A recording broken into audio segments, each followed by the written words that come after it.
on Auschwitz.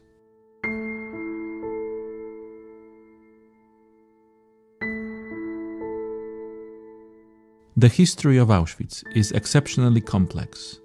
It combined two functions, a concentration camp and extermination center. Nazi Germany persecuted various groups of people there, and the camp complex was continually expanded and transformed. In the podcast on Auschwitz, we discuss the details of the history of the camp, as well as our contemporary memory of this important and special place.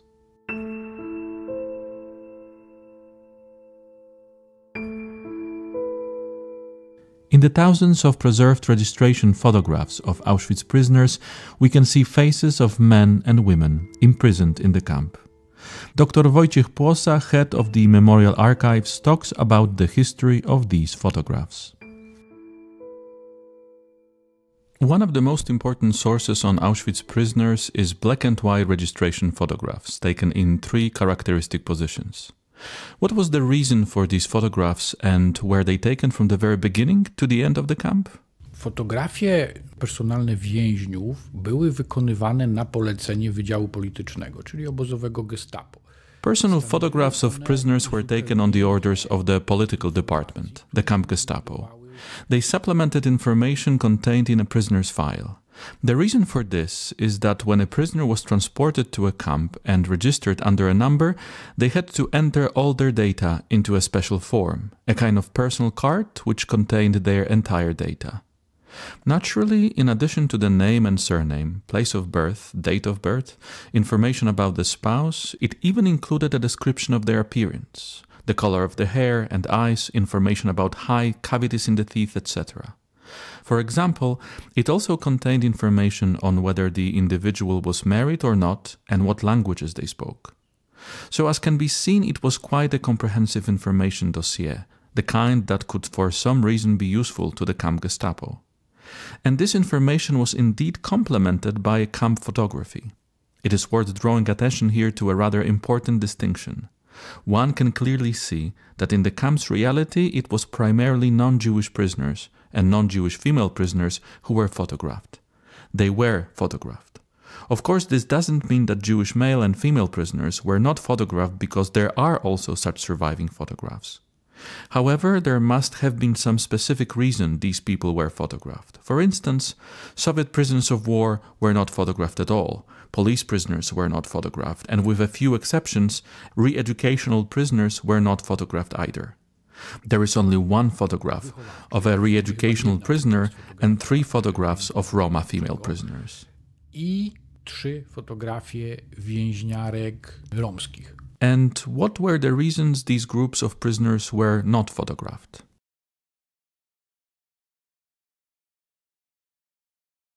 It was undoubtedly related to the fact that in the inventorying of these categories of prisoners, excuse me for using this term, but we are now stepping into the very conceptual scope inevitably imposed by the reality created in this concentration camp. Regarding prisoners from these groups, we can see that there was a different and moderate way of creating documentation about them. For example, in the case of Soviet prisoners of war, it was definitely because they probably had to be eliminated very quickly. They were to be dead very soon. The re-educational prisoners and police prisoners stayed, had to remain in any case in the camp for quite a short time, since they were sentenced to a specific time. They were convicted for a defined period in the camp, which probably meant it was pointless photographing people who would be released or transferred soon to another commando or prison. However, we must remember that for a long time there was no administration in the Roma camp in terms of keeping records of prisoners until they identified a significant number of deaths and consequent difficulties in daily reporting of the number of prisoners. It was only then that Polish prisoners under Tadeusz Joachimowski were ordered to systematize the administration in the Roma camp and started to keep the record books and other related documents. We must of course also point out that there are approximately 39,000 of these photographs in our collection.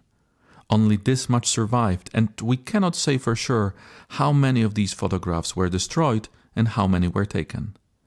Nevertheless, it was undoubtedly connected with the introduction of camp number tattoos, which is not from the outset of KL Auschwitz, but roughly from 1941, when the population increased considerably, and it became necessary to photograph prisoners and supplement the camp's political department documentation with pictures. Where were these pictures taken, and who took them? The work of the unit, known as the Erkennungsdienst, that is, the Reconnaissance Commando, was supervised by SS men. Bernhard Walter was the head of this unit in the camp Gestapo. However, this work was assigned to prisoners who were photographers by profession. It was a group of several, perhaps 5 or 6 people, who worked under the German capo Franz Mautz, who was also associated with a legendary or maybe anecdotal story. Prisoners recalled that on one occasion, even in the presence of supposedly SS men, he told them that he had a dream in which he saw Hitler in the concentration camp and as such was relieved of his duties immediately and then executed. But whether this was the case, it's hard to say, but there was indeed such a unit. They had a dedicated studio. Wilhelm Brasse even gives a detailed account of this unit in his post-war testimonies, describing the photographing process. He says that there was a sort of studio with a neutral background, where the photographed person was seated on a special swivel stool and photographed. Generally, according to Wilhelm Brasse's account, it was a swift process, and several hundred of these photographs had to be taken every day. Practically, it seems that all members of the commando had their hands full, and it should therefore be acknowledged that considerably more than 39,000 surviving photographs were taken, but most were probably destroyed. Why did the Germans issue an order to stop photographing prisoners in Auschwitz?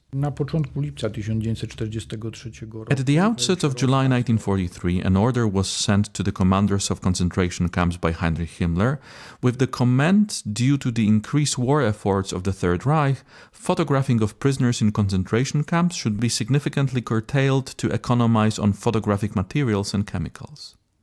Given that our collection contains photographs of female and male prisoners with high camp numbers, it is safe to assume that this order was not fully respected at Auschwitz, as female and male prisoners were still photographed until the second half of 1944.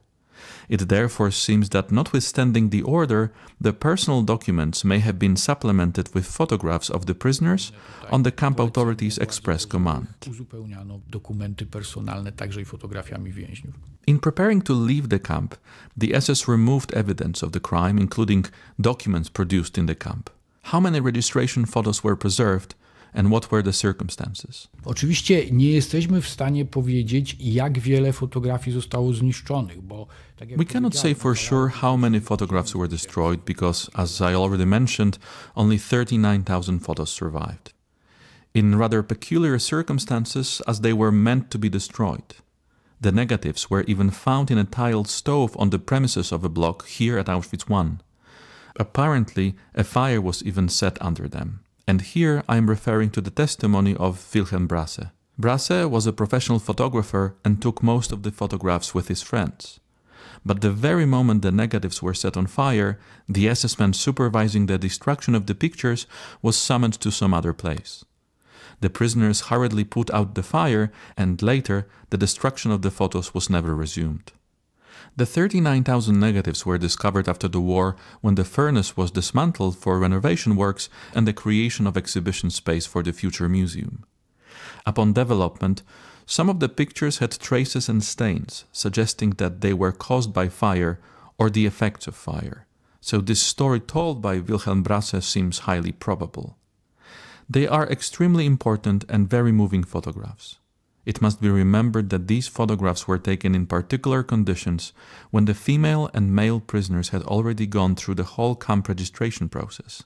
That is, they encountered the brutal reality of the camp and they were subjected to dehumanizing conditions. Instead of a name and surname, they had a number. Instead of the clothes they arrived in, they wore striped uniforms. Most of them already had their hair shaved. Many of them had spent a long time in prison. Sometimes they were treated very brutally and tortured. It is repeatedly seen in faces that bear the marks of a beating. The most touching photographs are those of children, especially if we refer to the transport of civilians from the Zamość region in the late autumn and winter of 1942. There, photographs were taken of 13, 14, 15 and 16 years old among the deportees. Właśnie 13, 14, 15, 16-latków i 16-latki.